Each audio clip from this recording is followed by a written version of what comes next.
एक बार महर्षि गालव प्रातःकाल सूर्य देव को अर्घ्य दे रहे थे। उनकी अंजलि में आकाश मार्ग में जाते हुए चित्रसेन गंधर्व की थूकी हुई पीक गिर गई। गालव मुनि को बहुत क्रोध आया।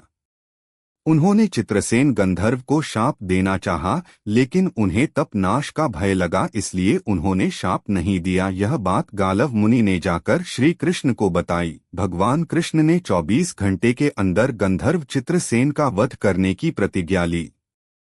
ऋषि को पूर्ण संतुष्ट करने के लिए उन्होंने माता देवकी तथा महर्षि के चरणों की शपथ ले ली। गालव जी अभी लौटे ही थे कि देवर्षि नारद वीणा बजाते पहुंच गए। भगवान ने उनका स्वागत सत्कार किया। शांत होने पर नारद जी ने कहा, प्रभु, आप तो परमानंद कंद कहे जाते हैं। आपके दर्शन से लोग विषाद मुक्त हो जाते हैं, पर पता नहीं क्यों आज आपके मुख पर विषाद की रेखा दिख रही है।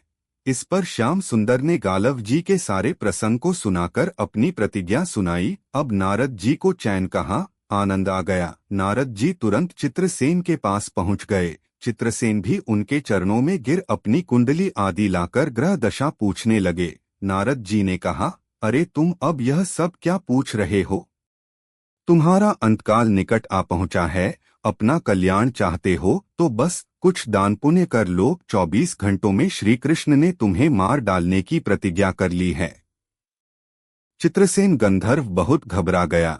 वह इधर उधर दौड़ने लगा। वह ब्रह्मधाम, शिवपुरी, इंद्रियमवरुण सभी के लोकों में दौड़ता फिरा, पर किसी ने उसे अपने यहाँ ठहरने तक नहीं दिया। श्री कृष्ण से शत्रुता कौन उधार ले। अब बेचारा गंधर्व अपनी रोती पीटती स्त्रियों के साथ नारद जी की ही शरण में आया। नारद जी दयालु तो ठहरे ही, बोले, अच्छा यमुना तट पर चलो। वहां जाकर एक स्थान को दिखाकर कहा, आज आधी रात को यहाँ एक स्त्री आएगी। उस समय तुम ऊंचे स्वर में विलाप करते रहना। वह स्त्री तुम्हें बचा लेगी, पर ध्यान रखना, जब तक वह तुम्हारे कष्ट दूर कर देने की प्रतिज्ञा न कर ले, तब तक तुम अपने कष्ट का कारण भूलकर भी मत बताना। नारद जी भी विचित्र ठहरे। एक ओर तो चित्रसेन को यह समझाया, दूसरी ओर पहुंच गए अर्जुन के महल में सुभद्रा के पास। उससे बोले, सुभद्रे, आज का पर्व बड़ा ही महत्वपूर्ण है।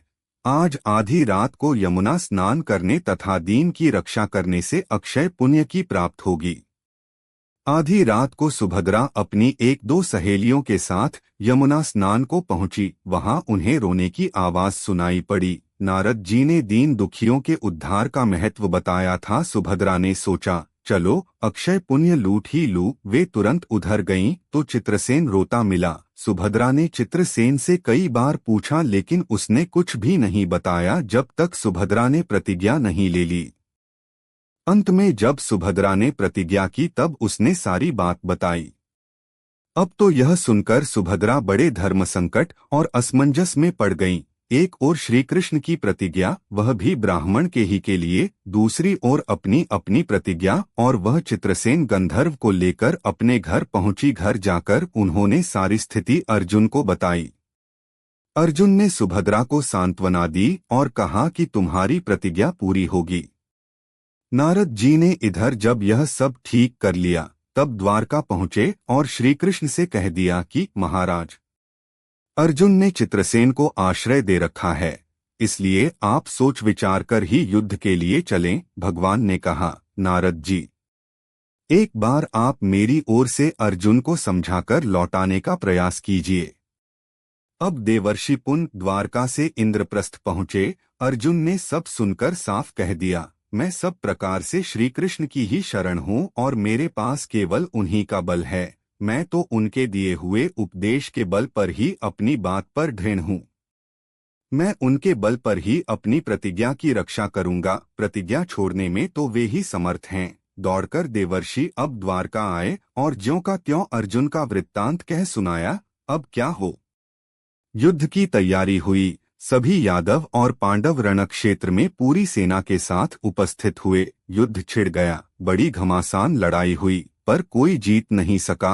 अंत में श्री कृष्ण ने सुदर्शन चक्र छोड़ा, अर्जुन ने पाशुपतास्त्र छोड़ दिया। प्रलय के लक्षण देखकर अर्जुन ने भगवान शंकर को स्मरण किया। उन्होंने दोनों शस्त्रों को मनाया, फिर वे भक्त वत्सल भगवान श्री कृष्ण के पास जाकर युद्ध न करने की विनती की।